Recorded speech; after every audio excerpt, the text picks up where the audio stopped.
So everybody be on your best behavior. Good morning. It's good to be back. Happy April. I cannot believe we are 4 months into this year. First quarter done. We got 3 more to go. And boy, are we hitting it hard. I'm very proud of you guys. Thank you. Thank you for just continuing to run strong and excuse me, be your very, very best every single day. We're going to get started here with let's let our awesome affiliates that they once a month they get to come in and say hello to you. So I'm going to give them a couple minutes each. Hi, Josh. So let's see. How about we start, Yvonne? I know you're on the call. How about you say hello to everyone when you unmute yourself?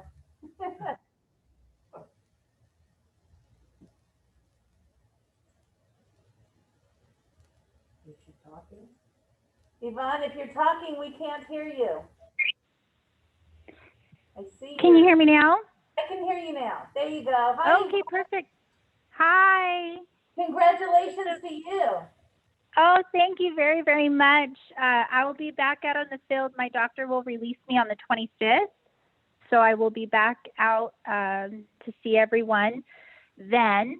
I wanted to kind of touch base over reconveyances of deed of trust. So we've been having some issues with some of our offices not being able to obtain the documents. So I wanted to let you know that we've had some delays on closing files due to reconveyances. It's important to make sure that your sellers are turning in their opening packages in the beginning of the process, so the escrow officers have time to review the loan payoff information sheet. Sometimes sellers are unaware of old deeds of trust that are still reflecting on the property. And if the deed of trust is 10 to 15 years old, there is a due process to obtain the reconveyance from the bank. Or if it's a private beneficiary, most of the time escrow has to prepare the reconveyance. So please look out for the marketing flyer that will go out either today or tomorrow that goes into further detail about reconveyances for deeds of trust. If you have any questions about the reconveyances, you can contact your escrow officer and they can assist you. As always, thank you all of our Berkshire agents for the continued support utilizing Legendary Escrow, and thank you, Gina, for having me on your phone call today. Well, thank you, and we appreciate everything that you do. I know sometimes it's crazy out there. It's kind of like herding cats right now. So thank you for everything that you do. Congratulations on your beautiful new baby. Thank you very much. If anybody needs anything, we know we can count on you. So thank you. Thank you, Gina. You're welcome. Any questions for Yvonne? Okay, then let's move on. Thank you, Yvonne. Eric, I know you're on the call. Welcome, Eric. Good morning, Gina. Good morning, everyone. Can you hear me? I can hear you. Yes, thank you. Thank you. So just kind of an update on rates. They've obviously been moving up since the beginning of the year, but they're still very low historically. So conventional rates, Fannie Freddie rates are in the low 3s with no points. Government loans like FHA, USDA, VA, those rates are still in the mid 2s with no points. And then the jumbo 30-year loans are in the low 3s with no points. So those continue to improve since the COVID mess last year. A lot of questions the last few weeks about impounds for taxes and insurance escrow accounts.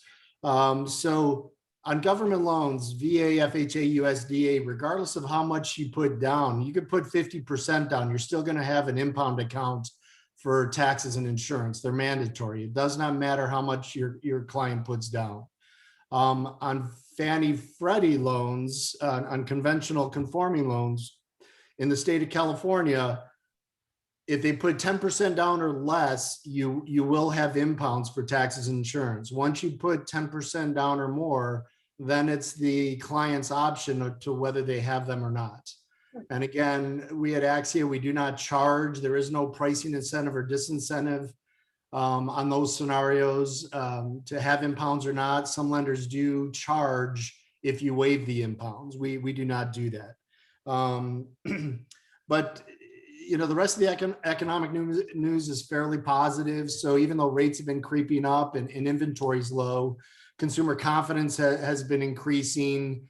people are becoming more comfortable in their jobs. Everyone's adjusting to the new normal with COVID and the vaccines coming out. So we're seeing a lot more confidence with people that were kind of sitting on the fence, waiting to pull the trigger to buy.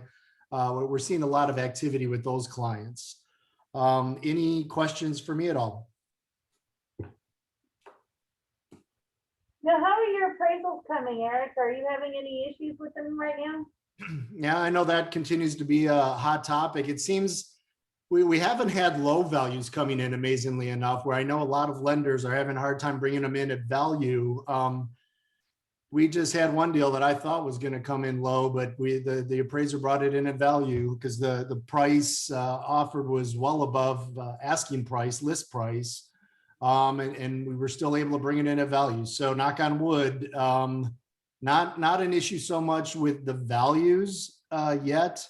But we are seeing here in the last couple of weeks, a lot of appraisers asking for extended due dates on that appraisal report, where we were getting appraisals back in a week or less, where appraisers are coming back when we place the orders and they're asking for 2 weeks. We're seeing a lot of 2-week requests right now. So it's more of a timing issue, not so much a value issue for us here in the last few weeks. Got it. I know one of the things that we're seeing is prices have gone up so rapidly that they're going into escrow, but they haven't closed yet. So appraisers are having problems finding the comps to justify those prices. And when they start closing, and it'll make it easier. And somebody told me yesterday that the appraisers can make a better decision if the agent sends them all the offers showing the above price. Is that something that you recommend? Yeah, anything you can do to help with comps, because we are seeing it's a crazy market right now, right? I mean, we're writing offers for buyers, releasing all contingencies, these value issues. So anything that you can do as the listing agent or the buyer's agent to help the lender and the appraiser bring that in at value, that's obviously useful. That's very useful. Again, pending sales listings, it's got to be something that's closed. And that's, the challenge that we deal with in this rapid rising kind of environment.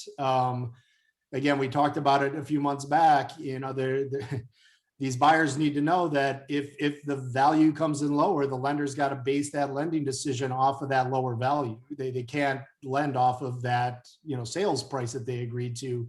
The lender's going to base that loan decision off of the appraised value, assuming that's the lower number in this scenario. Got it. Well, thank you so much. Any questions for Eric or the mortgage industry right now?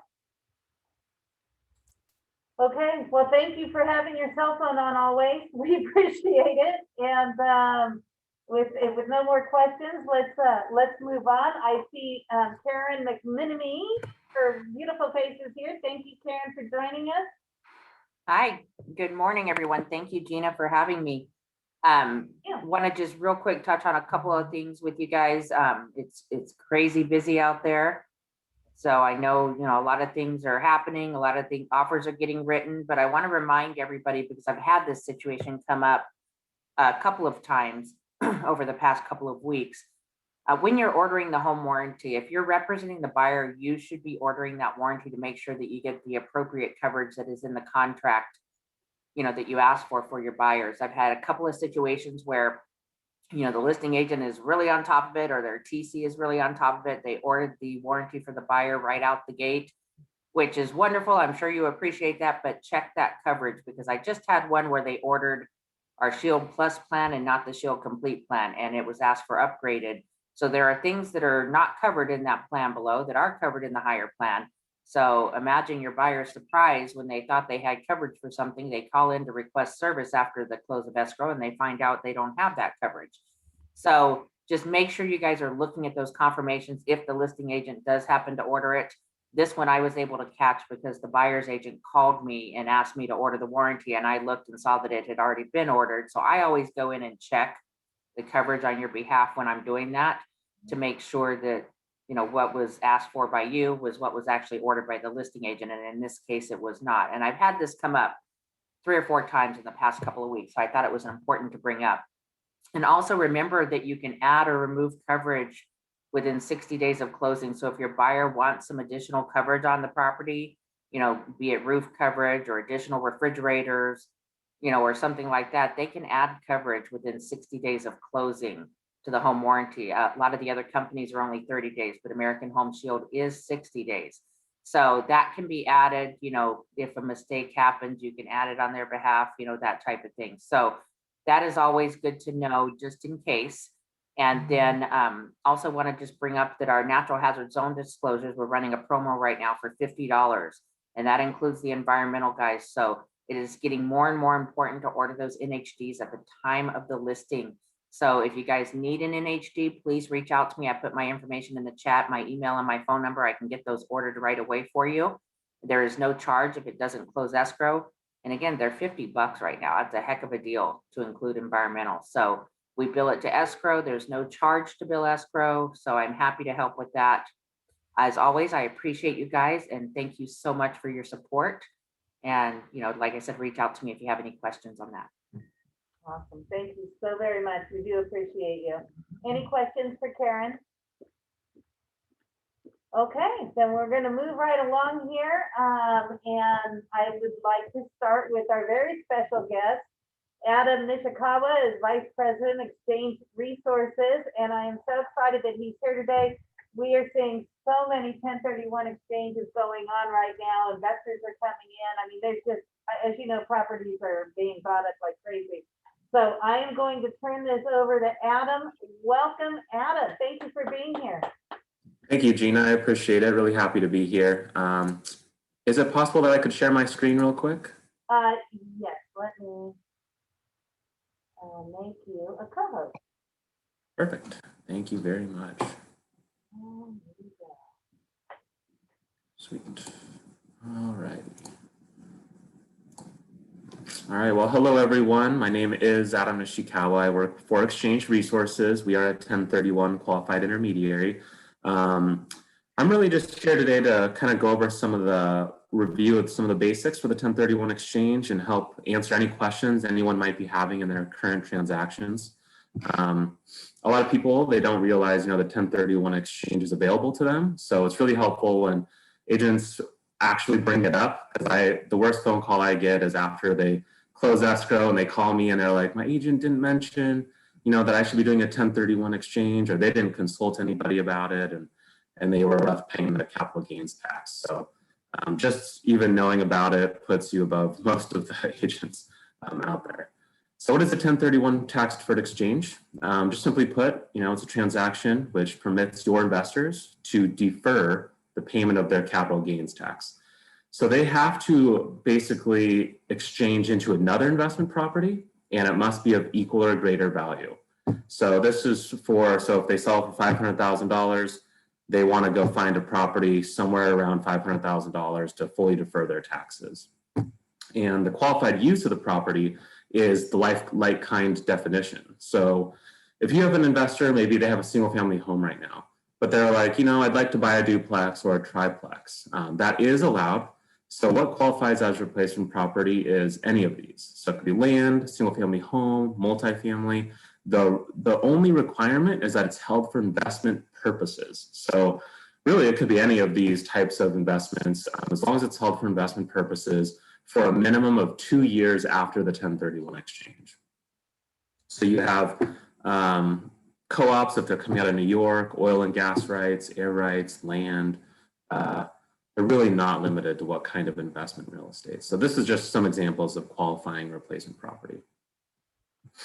Well, I do want to bring up one thing, if you have any clients looking to exchange into mobile home parks, something that's really important to distinguish is if that mobile home park is the lease for the mobile home on the land, or if it's for the actual land plus the building itself. And if that building is permanently affixed to the ground, because we had a couple clients call us about some mobile homes that were actually, they were really mobile homes and they paid DMV fees and not property taxes. So something to keep in mind. What does not qualify? So personal property, previously pre-2018, you could do personal property. Stocks have never been allowed, so they can't, buy a real estate investment trust or anything like that. And then a primary residence. So the primary residence does not qualify for the 1031 exchange. So holding title, this is one of those pretty important requirements for the 1031 exchange. I always like to go over this one because it can really make or break a transaction. But because we are really a number to the IRS, they just want to see the same tax ID number from the sale to the purchase. So if you have a client that comes to you and they own it in their individual name, they are allowed to buy it in a single member LLC or their individual name. But they can't, incorporate it or make it a corporation. And the reason being, or the reason why they make you keep it in your name is just so that they can track the deferred taxes and make sure that you are the true beneficiary of that transaction. Multi-member LLCs, they have their own tax ID number.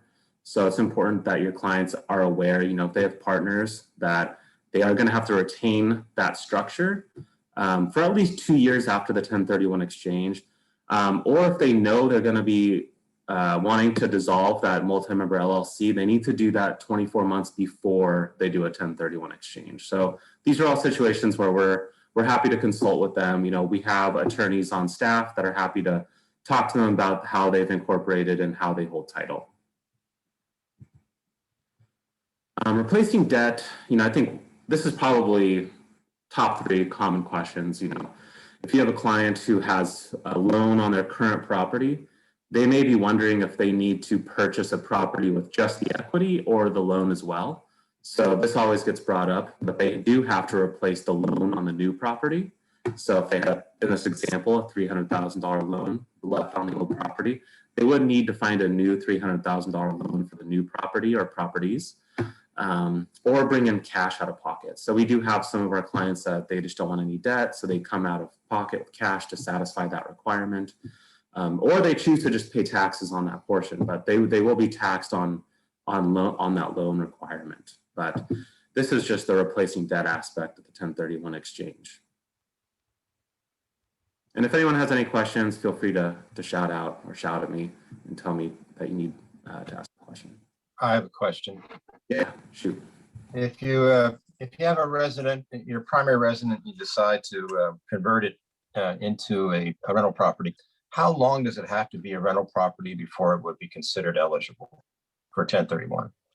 Perfect. So your requirement is 24 months from the date of conversion, must be rented or held for investment or business purposes, and then you would qualify for the 1031 exchange.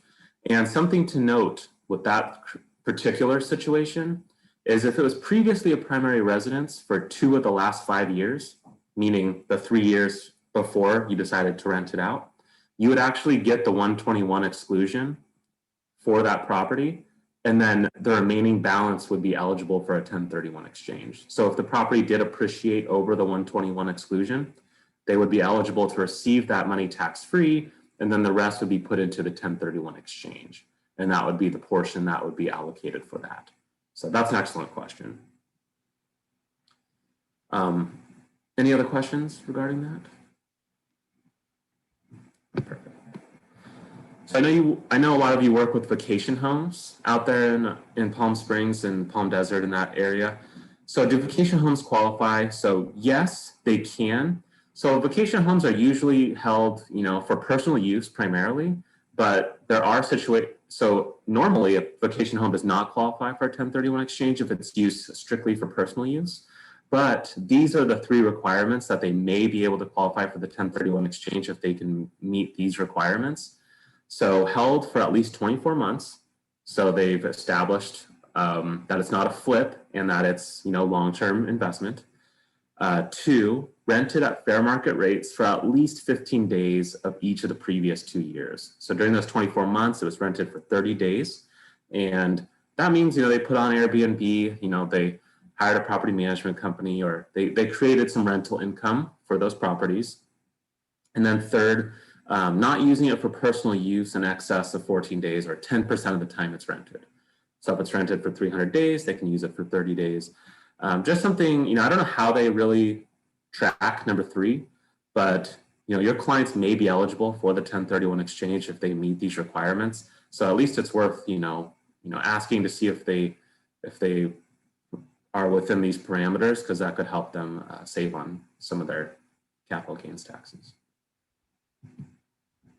So really, when you have a client contact you and they have an investment property and they're asking, do I just owe 15% on my taxes? Like, I get that call a lot. People are asking, like, is there just a flat rate, and what all is involved? And the first thing I do, of course, is tell them, please consult your CPA, talk to them about your potential real estate tax obligations, and I'll tell them about all the different taxes that they need to address. So this is a list of those taxes that your clients will face. They will have long-term federal capital gain tax, which is up to 20%, and that's based on income. So there's different tiers. Most people qualify for the 15% tier, and then if you're a top earner, you're in that 20% tier. And then you have the affordable healthcare surcharge tax, or Obamacare tax, and that is 3.8%. That's on any investment sale over $250,000. I mean, that even applies to stocks. And then you have the depreciation recapture tax, and what that is basically, the government gives you this depreciation benefit over the ownership of the property. If it's a residential property, that depreciation is 27.5 years. So they can write off, against their income over that amount of time against this property. And then once they sell that property, the IRS wants 25% of that depreciation back in a recapture tax. So there's that tax, which can be pretty considerable. And then California has the highest state capital gain tax rate.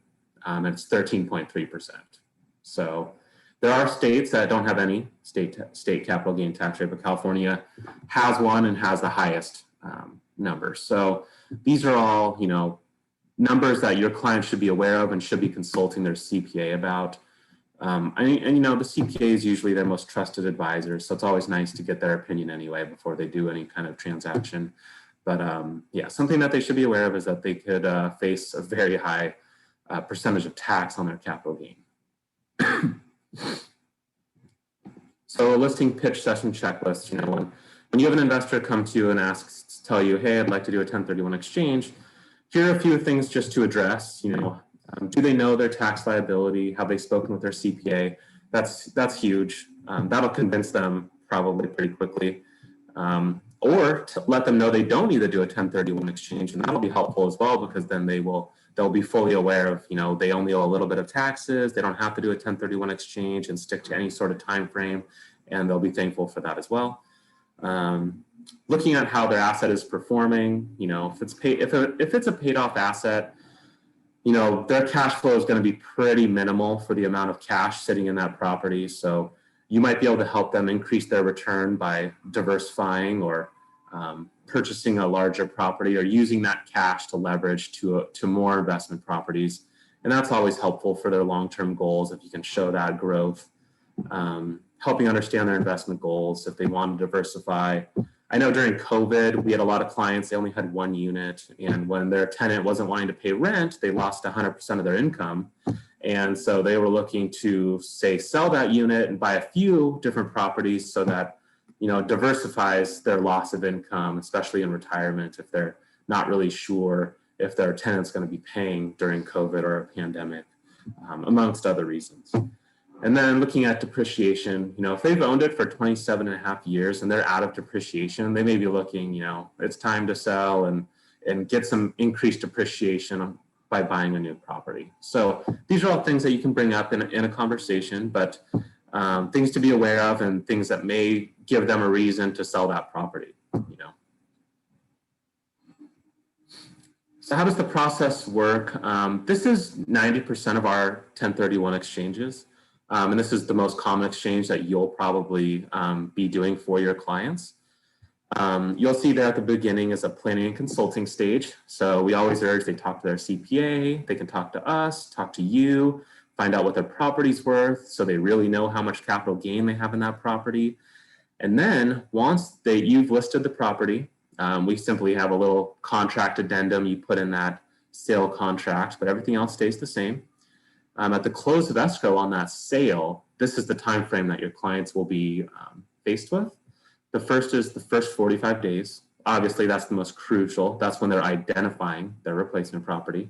So they have to actually list the address of up to 3 properties that they would like to purchase.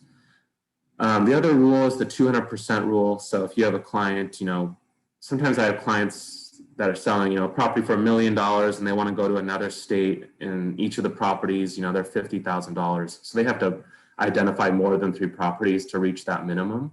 So they may use the 200% rule.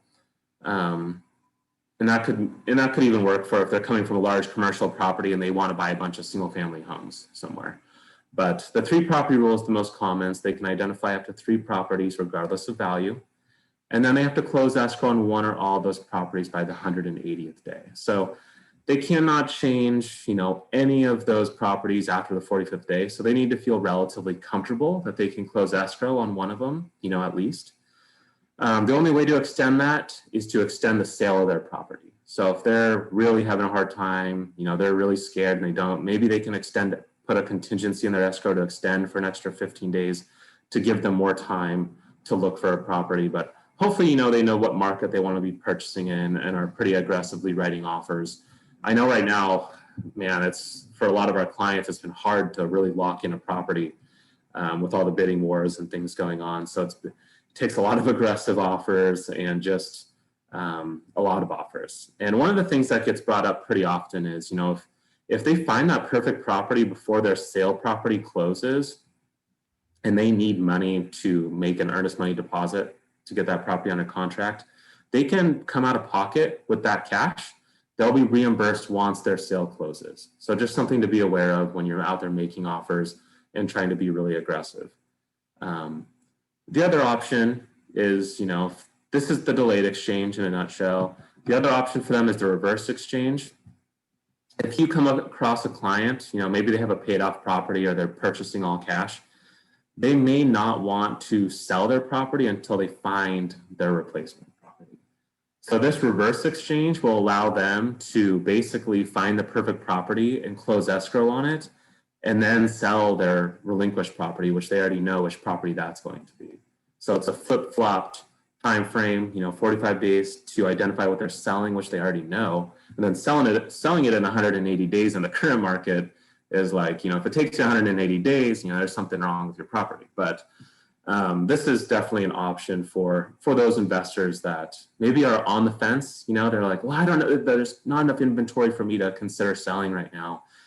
This might be the solution to help them make that happen. Any questions on the delayed exchange or the reverse exchange? These are the most common 1031s. Yeah, Adam, would you suggest a longer escrow on the property you're selling rather than, like a 60 or a 90-day as far as identifying the 3 properties that you need? Would that be an option as far as, giving you the time to find it, especially in this market where their inventory is so low? Right, so it's situational. I definitely think that it can be helpful. If your clients are really having a hard time in the particular area that they're looking, then yes, that might be really helpful. The other thing I see is 30-day plus 15 plus 15, or they have some extra time periods they can use. Because there are situations where they find the perfect property and a 60-day escrow might be too long. So they're looking to, then they're like, oh, well, I really want to close on this purchase. And the seller's not willing to wait, for the 60-day escrow. But, it could be very helpful to help them find a replacement property. Because I know inventory is it's crazy. I mean, even a lot of my clients they're paying $50,000 to $100,000 over asking just because they're on a time frame and they need to make that close happen. And, you just don't want to have to be faced with that situation. Thank you. Perfect. Any other questions about these 2 processes in general? All right. And last but not least, I will mention the build-to-suit construction exchange. If you do have any investors looking to make capital improvements on their replacement property using exchange funds, it is possible. It's a highly specialized exchange, but it's definitely something we can help your clients do if, they want to add a unit to a property. Say they sell for $1 million, find the perfect property for 700,000. They're like, you know what, I'm going to use the rest of my 300K to build on this property, put in a new kitchen, new roof, make all these capital improvements to the property. It's definitely possible. It's got to be done in 180 days, but hey, could be a cool option for one of your investors to get them to sell and utilize those exchange funds in a positive manner. So just something I want everyone to keep in mind. Couple of FAQs, what is cash boot and mortgage boot? So if there's any cash after the acquisition of their new replacement property, that will be taxed, of course. But then mortgage boot, if they don't replace the full mortgage, they will have to pay tax on that. And then our company, as of 2020, actually, we have to now withhold 3 1/3% of debt boot for the California Franchise Tax Board. So that is a requirement. That's a new requirement. Can I acquire property out of state? So yes, California has a clawback provision. So if your clients, sell in Palm Springs and buy in Georgia, they will have to file a tax form 3840 at the end of every year, just letting the California Franchise Tax Board know that their taxes have been deferred elsewhere. And if they ever do sell that property, say in Georgia, traditionally with no 1031 exchange, California will ask for their share of taxes from the previous time period. So just something to keep in mind. Some states have clawback provisions. California is one of the most aggressive though, for sure. So closing costs. So this is something that I always have to clarify. So when your clients sell a property, if it's $500,000, they can actually subtract closing costs, and then that's going to be their net replacement value. So maybe they sell for 500, their new net replacement value is 450, but these are the list of closing costs that can be deducted: title insurance, notary fees, your fees, commissions, tax advisor fees, any transfer taxes to your county that apply, attorney fees, inspection fees, our fees, referral fees, escrow processing fees, and contractual conditions of sale. If your buyers request a new roof and it's in the contract, that will be deducted. Any questions on these fees? I know that loan points do not qualify as far as lender fees go, something that does get brought up occasionally. But all of these fees do qualify for using 1031 exchange fees. Partnerships, please let me know, if you have any clients and partners that can get sticky, and we just want to make sure it's smooth for them so we can help consult them appropriately. Accessing exchange funds. So if your clients know they want to do a partial 1031 exchange, we have a lot of clients, they pull out 50,000 for personal reasons, any number of cash for personal reasons, pay off credit cards, send a grandchild to college, for whatever reason they want to pay taxes on a portion of their 1031 exchange funds. We can make this happen for them, but we do need to know, if there's a time frame involved, because number one, once they've purchased all their replacement property, we can send them the money back after the 45th day. That's no problem. But if they throw a backup property on there that they don't really plan on purchasing, we may have to hold on to those funds for 180 days. The second bubble there, if the investor has not identified any replacement property, we do consider that a failed exchange. They can get their money back on the 46th day. Because otherwise, the government says, hey, you might be able to purchase one of these properties even if they got purchased by somebody else. So we have to hold on to it for 180 days. That's per the law. So something to keep in mind, if they do need those funds early. The other thing we can do is if they know they need those funds and they don't even want it part of the 1031 exchange, we'll just have escrow cut them that check at the sale. While the rest of the money will go into the exchange account, and then the money will go to them if they need it. But just so everyone knows, we charge a flat fee of $950 for one sale and one purchase for a delayed exchange. That comes with a fidelity bond, insurance, and a separate qualified trust account for holding those funds. We do roughly 3,000 exchanges a year, so we do set up separate accounts for each of those clients at the bank. And just for transparency's sake, we don't want any of those funds commingled or confused in any way. We do have in-house legal counsel. If your clients have any questions for them, they are available. Obviously free of charge. That's just part of our service. And I just wanted to tell Gina, thank you for allowing me to come speak. I can provide webinars, PDF guides. I can do conference calls with you and your clients. We can hop on a call anytime they want. And, I'm happy to just be a resource in any way. Even if, it's a couple years down the road, I'm happy to just answer any questions for them or help them figure out, how you can get the listing and how I can help them through a 1031 exchange. But thank you, everyone. Now I'll take any questions. If not, thank you so much. Hey, Adam. Hi, this is George Rivera. I have a quick question. Yes, sir. I really like that tax guide, the net taxable amount. You mentioned something about providing marketing materials. Is that something that we could get? Yes. So I have a couple of different exchange guides. If you send me your headshot and contact info, I can actually put your information on the PDF guide. And I actually take my information off so that they call you first. And then as far as the net tax guide, I have a worksheet that's an estimate, but it's not to replace a CPA, but it will help them get an idea if they even need to talk to a CPA. That's a great guide. Thank you. Perfect. Yes. And my email's at the bottom there. So please, if that's something you want, please send me an email and I'm happy to make sure that you get that. Awesome. Any other questions for Adam? You sure gave us a lot of things to think about. Thank you for your thorough presentation. It really helps a lot understand the whole process for both the regular and the reverse exchanges. So thank you so much, Adam. I do appreciate you and everything that you did to get ready for this. Thank you. Okay. I appreciate you. Any other questions? Then we'll get moving and finalize our meeting here. I will share my screen with you now.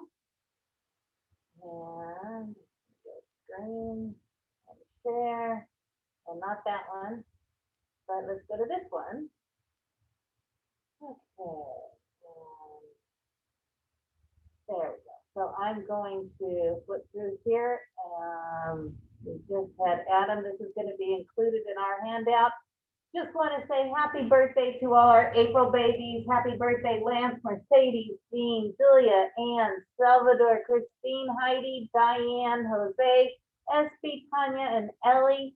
We hope this month is your best ever and that all your wishes do come true. So happy birthday to you.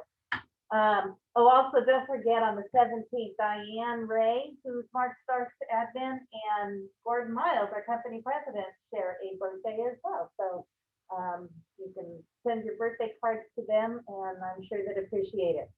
Congratulations, March listings. Our goal was 32. We got 33, so way to go, team.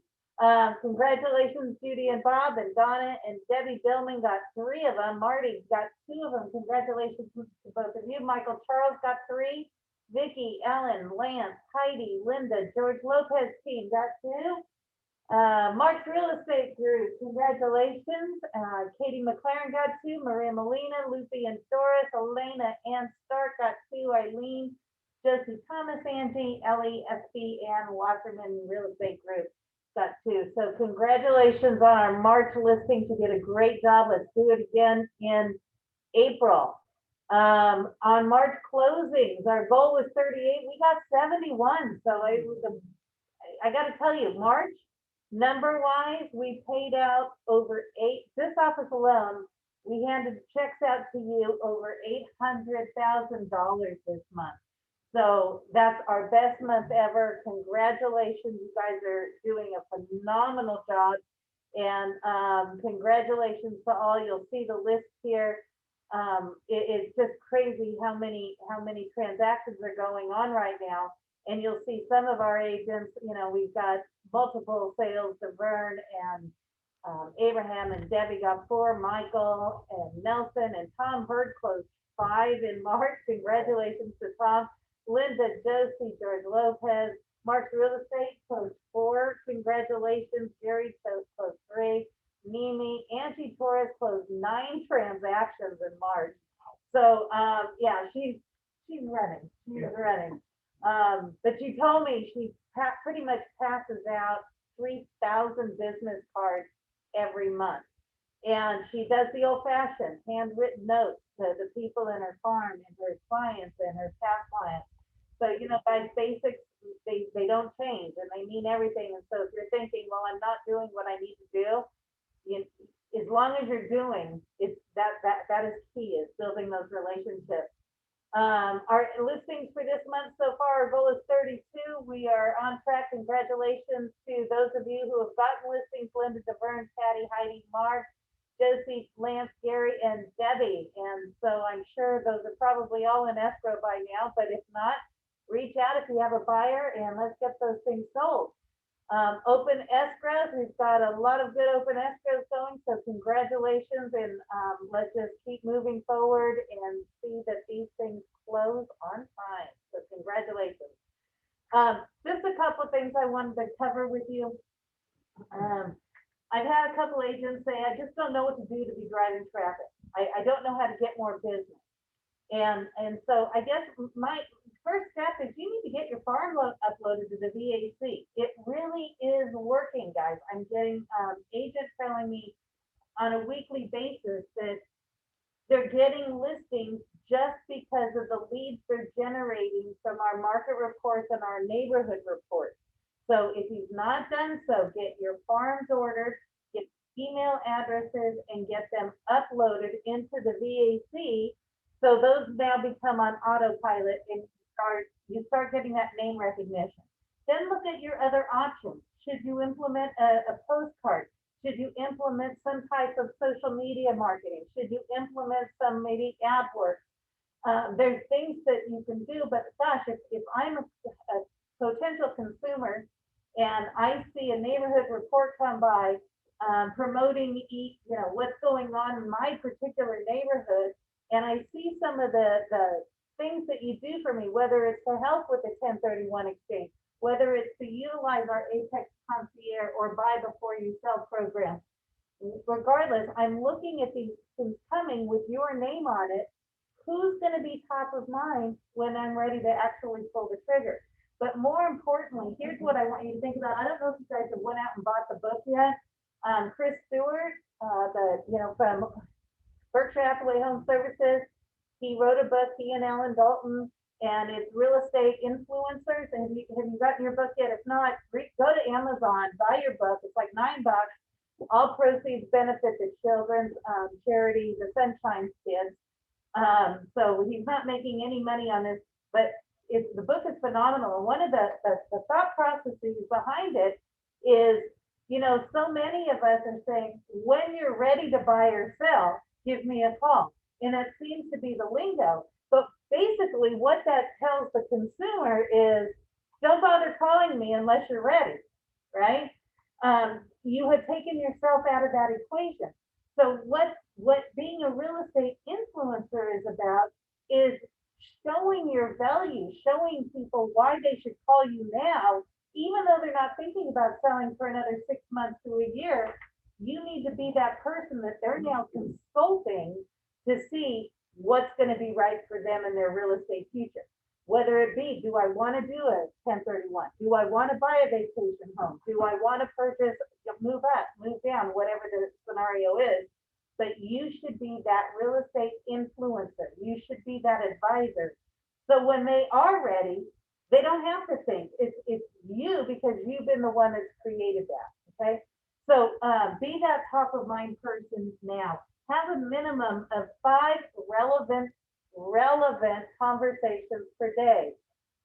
You cannot miss a day. You just need to get on the phone and reach out to your sphere, reach out to past clients, reach out to people that you know. Maybe you're sitting there saying, well, I don't know anyone. Well, then you need to get out and meet some people. And how do we do that?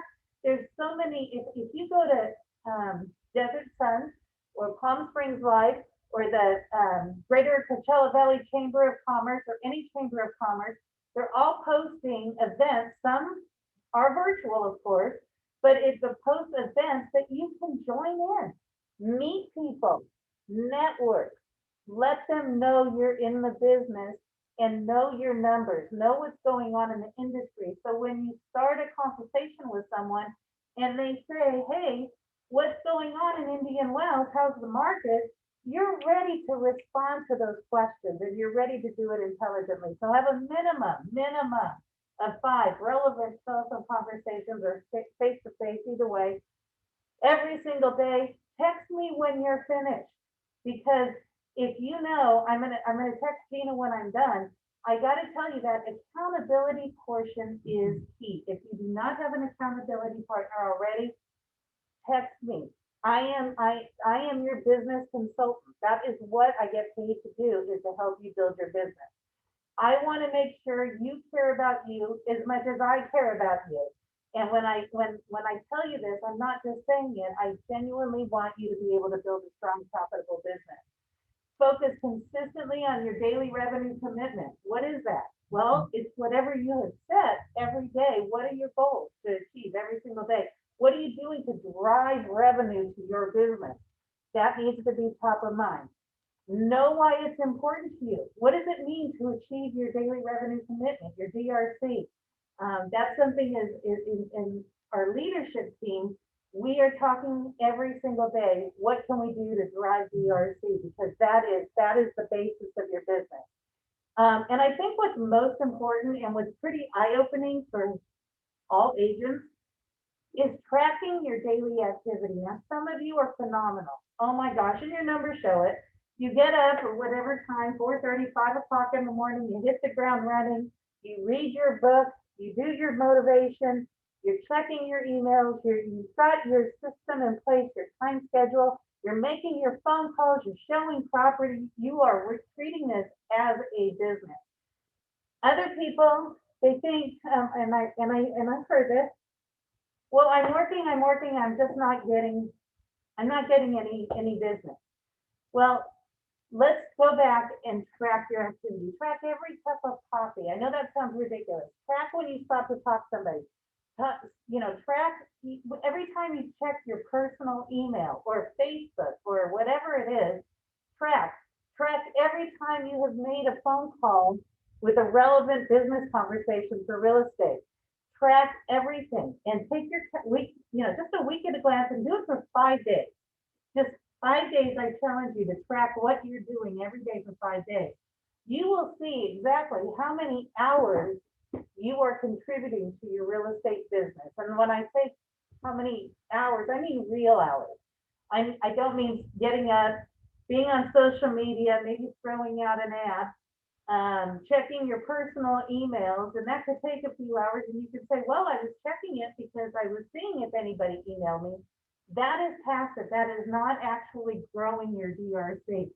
So track your activity, and then you can see, am I spending 2 hours a week, or am I spending 20 hours a week, or am I spending 40 hours a week?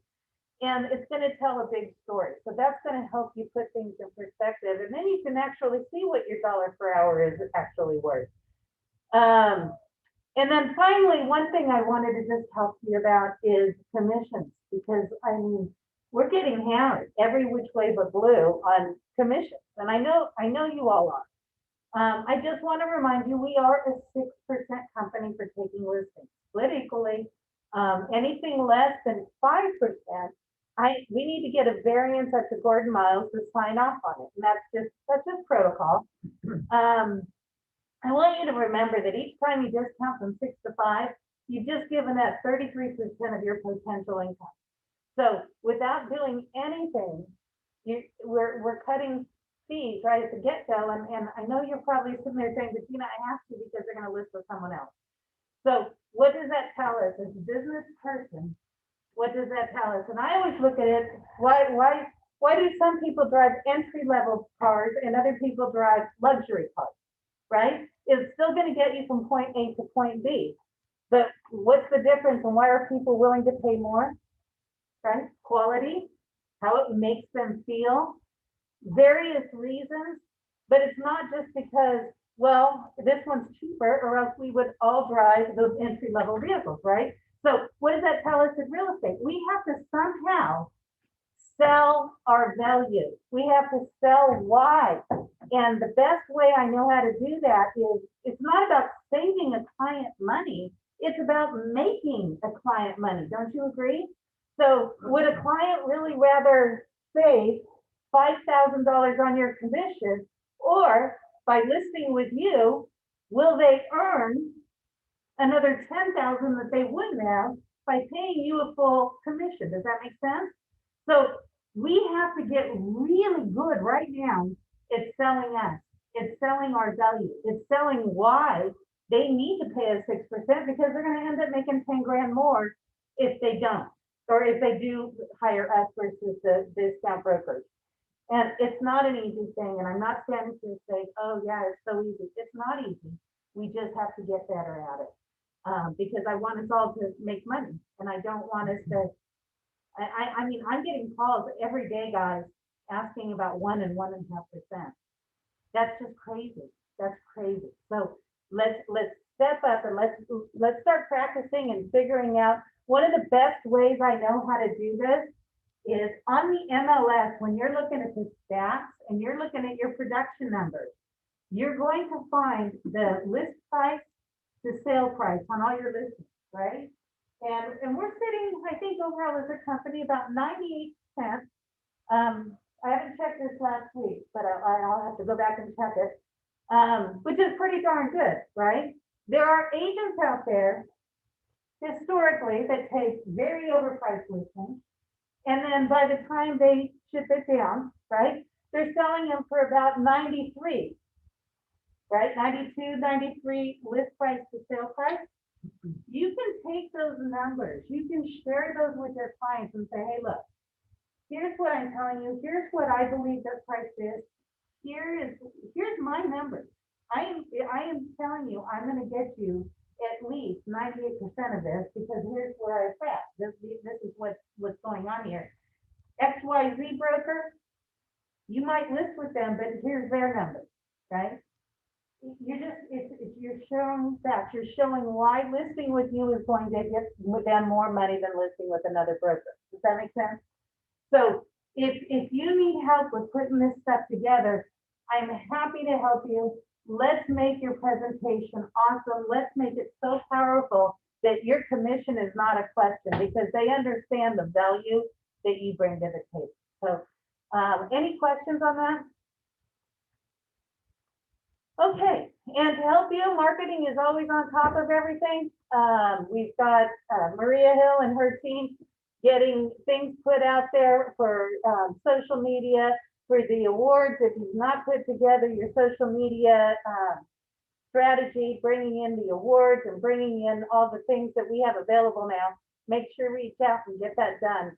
Our calendar is on the VAC. You can see this week, we've got a lot going on after this meeting. There's a Let's Get It Sold wet workshop, intro to your website, resource center, taking your website to the next level, and the drip campaign. If you're not sure of what these things are, go to the VAC, click on the entry, and you'll find the Zoom or Google Hangouts location. You just click on that, and it'll take you right to the meeting. Okay. Okay. So one other final thing, as I finish that. An idea was posted, and I think it's a really good idea from a couple of other markets on coming soon listings. If you have a coming soon listing or you have something that's coming out, let's share these. Like today would be a great idea. If you've got something in your back pocket, I'm going to be getting a listing, for example, in this location, in this price range. Let's share them so our agents can email them out to our sphere of influence and say, hey, we've got some listings that are not yet on the market. Would you like information when they become available? We can start building these interests. So by the time you get that ready to go, we've got offers going in. Let's help each other work together and get them sold. And so with that being said, are there any floods or wants? Hi, Gina, this is George. Welcome back. George. Hey, well, on that note, yes, actually, I know it's not hard to find buyers right now, but I do have a buyer that's interested in purchasing something in the $400,000 to $600,000 range, ideally near El Paseo, so Rancho Mirage North La Quinta. What he wants, pool and spa, golf's not important. Low or no HOA fees, if anybody has anything along those lines. and non-55 plus community. I've actually had a couple of agents allow me to show their listings, and hasn't worked out for a couple of reasons, but if anybody's got anything, let me know. Awesome. Thank you, George. Thank you. Anybody else? Okay, well, let's focus on making this week a great productive week. I am here for all of you, for whatever you need. I can help you with your listing. I can help you with ideas with your buyers.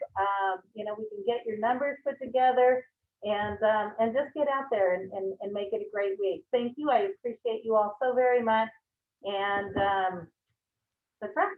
Have a good day. Thank you. Thanks, Gina. Thank you. Thank you. Thank you, Gina. Welcome back.